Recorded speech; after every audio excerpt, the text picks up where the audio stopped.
mind, nature does not want it. It goes against the law of nature. And nature starts punishing me. I get the punishment here and now. After death, a punishment will come. Leave that aside. We don't say that, don't believe it, but leave it aside. You will get punishment here and now. Every individual who started walking on the path will start realizing nature started punishing me. Because when I generate anger, I become so agitated, so unhappy, so miserable. It is impossible that I generate anger and feel very peaceful, feel full of tranquility. Impossible. I am bound to become agitated. Similarly, any defilement, I am bound to become agitated. Law of nature is such. Nature has started punishing me. And if I refrain from, abstain from these kinds of activities and don't generate these defilements in the mind, nature starts rewarding me. I feel so peaceful. It becomes so clear. This is the law of nature. Don't harm others. Don't hurt others. Don't perform any action at the physical or vocal level which will disturb others.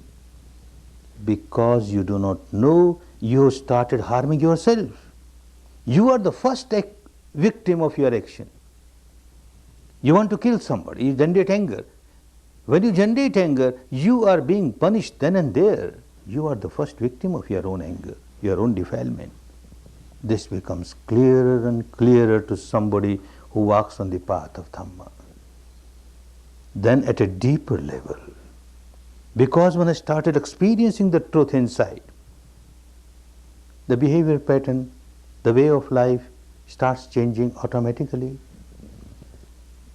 Because one is not experiencing the truth inside, all the time one gives importance to things outside, outside, outside. One does not know how nature has started punishing me. One does not know how the nature has started rewarding me. One does not know at all. Now with this practice, which we will learn for these 10 days, it will become clearer and clearer. And once it becomes clearer at the experiential level, not merely at the intellectual level, not merely at the devotional level because Buddha said so, or our founder of our religion said so, or scripture says so, that doesn't work. At the experiential level, the direct experience, then it is something like you put your hand on the fire and your hand burns. Now you know, putting the hand on the fire, touching the fire, hurts me.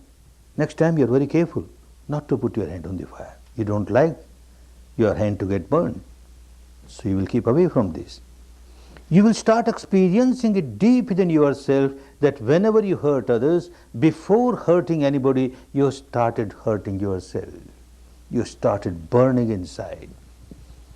The hellfire within you starts burning you here and now. And when you live a wholesome action, a good action, which helps others, the kingdom of heaven within, you start enjoying the peace, the tranquility of the kingdom of heaven within. The hell is within, the heaven is within. And this one starts experiencing, and this helps one to practice Dhamma properly. Abstain from all evil actions, perform wholesome actions. The path is explained in detail, how you will walk on the path step by step. The whole path is called, in the language of those days, Aryo Athangiko Maggo. Maggo means path. Aryo, noble path. Noble path in the sense that anyone who walks on the path is bound to become a noble person. He may belong to this country or that country, this community or that community, this color or that color, this gender or that gender, makes no difference. Anyone who walks on the path is bound to become a noble person, a saintly person, a good-hearted person, a pure-hearted person. That is why it is called noble path. Eightfold noble path. Now this is divided in 3 divisions: Shila, Samadhi, Panya. Shila, morality. Don't perform any action at the physical or vocal level which will harm others. 3 parts of the path come in this morality, Shila. Samma Vacha, Samma Kammanta, Samma Ajiva. The word Samma means right, right. Samma Vacha, the speech must be right, wholesome. How can you know what is wholesome, what is unwholesome? If you know what is unwholesome and you abstain from it, what remains is wholesome. What is unwholesome, so far as speech is concerned, your vocal action is concerned, you abstain from speaking lies. This is unwholesome if you speak lies.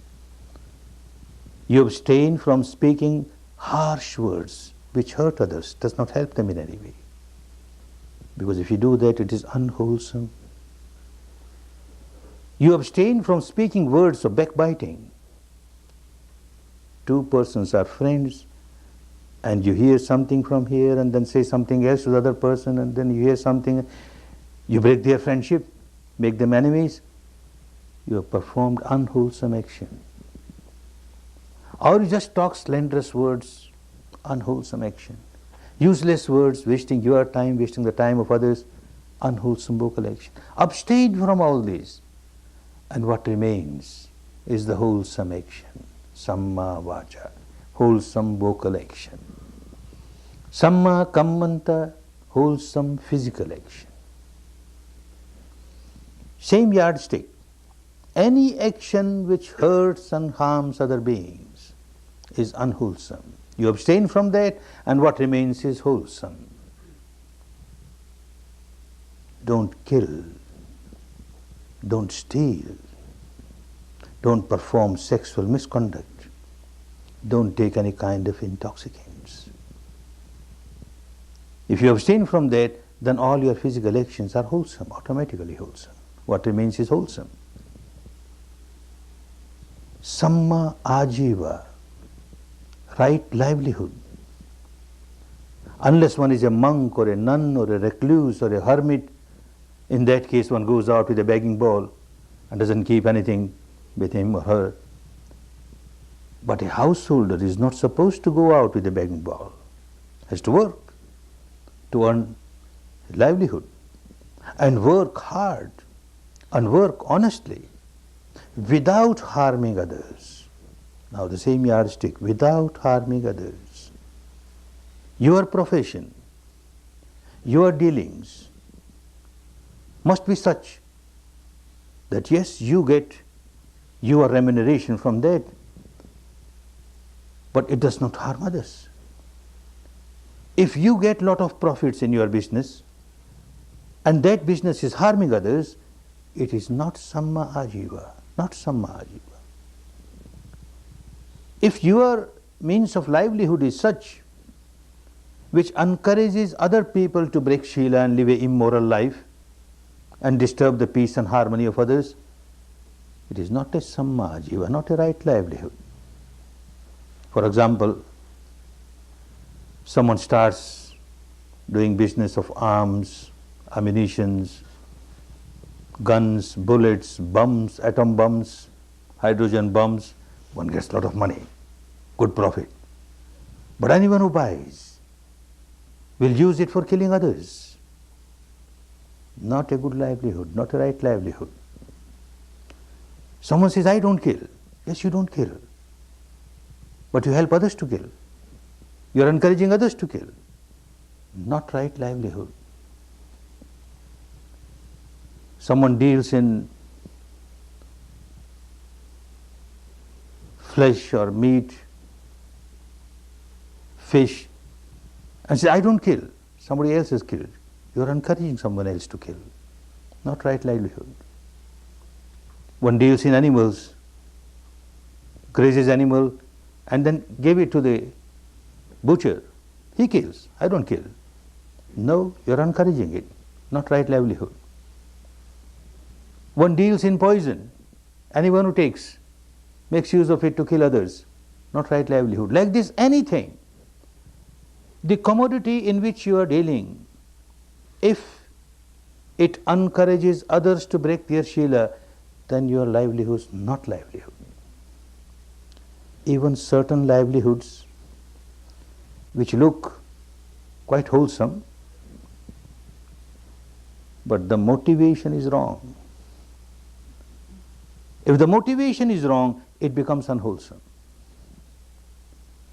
One incident in my life years back, when I was not in contact with pure Dhamma, I never knew how to observe things inside. And yet I used to feel myself a very Dhammic person, a very religious person, performing this rite, that ritual, this, giving this donation, that donation. I never knew pure Dhamma. It so happened, a member of the family became very ill, and it so happened that the family doctor was out of the station. I had to call some other doctor. Another doctor was very famous doctor, but very busy doctor. Whether he will agree to give a visit at home or not, let me go personally and persuade him. I went to him. Usually there's a big crowd of patients. Now I find nobody, he was just alone. Of course I was happy that if he's alone, he will come. But out of curiosity I asked him, how is it, doctor? Every day there is a long queue of patients in your dispensary. Today nobody is there. With a very long and sad face he says, Goenka, this season, this part of the year, always there is some epidemic or the other. I don't know what happened this year. There is no epidemic. I felt so bad. What a noble profession, a doctor's profession, a physician's profession, to serve others, to come out of illness. And look his motivation. He wants more and more epidemic to start. Not that all doctors are like that. We shouldn't condemn every doctor. But that was the case. And I felt very bad. But at that time I never knew how to observe the reality inside. So long as one does not know how to observe the reality inside, one keeps on finding fault with others. Look, so-and-so is so bad, so-and-so is so bad, so-and-so is so bad. When I started this technique, observing the truth inside, I found out I'm worse than the doctor. I come from a business community, a business family, and we know the business people, mostly, the motivation, they have got their own vocabulary. Suppose there is war or famine, consumer goods are scarce, prices start shooting up. In our language, commercial language, we say, market is improving. Wonderful. Market is improving. We get more price, more profit. Whatever stock we have got will bring more profit. Market is improving. No more famine, no more war. Lot of consumer goods, market has gone down. And with a very sad heart, we will say, oh, market is crushed. So bad. It is so bad. What attitude? What kind of motivation? We don't care whether people suffer or not. We must get our money. Oh, this one will not understand unless one starts observing the truth inside. One remains so much involved in the madness. There is nothing wrong in doing business. One has to earn money reasonably, without harming others. Provided one keeps on understanding that I am playing the role, an important role to serve the community in this particular way. One may be in any profession, but if one keeps on thinking that by this profession I am serving the society and in return I get my remuneration from the society, then serving the society becomes more important. Remuneration will certainly come, nothing wrong. A businessman buys from the manufacturer and distributes to the consumer, nothing wrong in that. Every consumer cannot run to the manufacturer to buy his requirements. There must be a middleman. But this middleman, if he starts thinking that I am here to exploit and get money, then this rat race of money will make this person mad. Far away from Dhamma, far away from Dhamma. Samma Ajiva wants you to have a good volition, good motivation to earn money without harming others. Serving people, a member of the society parts his or her own role to serve the society in the capacity that one can. All these three, Samma Vacha, Samma Kammanta, Samma Ajiva, right speech, right physical actions and right livelihood, they all come in the first part of Dhamma, Shila, morality. If the teacher of Dhamma had only taught this, then he was not an enlightened person. Enlightened person will teach the totality of Dhamma. This is only partial Dhamma. Just to teach people and tell them, oh, you people of the world, you should not do this, you should not do this, you should not do this, should do this, you should do this, you should do this. People will hear from this ear and it will go out of the other ear. It won't have any effect. Because one knows very well that I should not do this, I should not do this, and yet one keeps on doing the same thing. A drunkard knows very well that it is not good for me. I must come out of this addiction. It is so bad. A gambler knows very well, I should not do this. And yet when the time comes, he forgets everything. He drinks, he gambles. Why? Because he has no control over the mind. He has no mastery over the mind. He is slave of his own mind. He is slave of his own behavior pattern deep inside. Dhamma is not complete just to give sermons like this. Just to talk of Srila doesn't help. So the next step, samadhi, mastery over the mind. You have to learn how to become master of your own mind. You have to learn how to concentrate your mind and concentrate your mind with the wholesome base. Kusala chittasya ekaggata, the concentration of mind with the base of purity. This is samadhi. Another three parts of Dhamma come under this division of samadhi. Samma vayamo, samma sati, samma samadhi, samma vayamo. Right type of efforts, right type of exercises. You have to take some exercises. When your body is weak, when your body is sick, unhealthy, so weak that you can't take even few steps, you keep on dangling here, dangling there. Somebody will ask you, advise you, take this exercise, make your muscles strong, make your body strong. Similarly, when the mind becomes weak, and all of you have noticed 2 days, working 2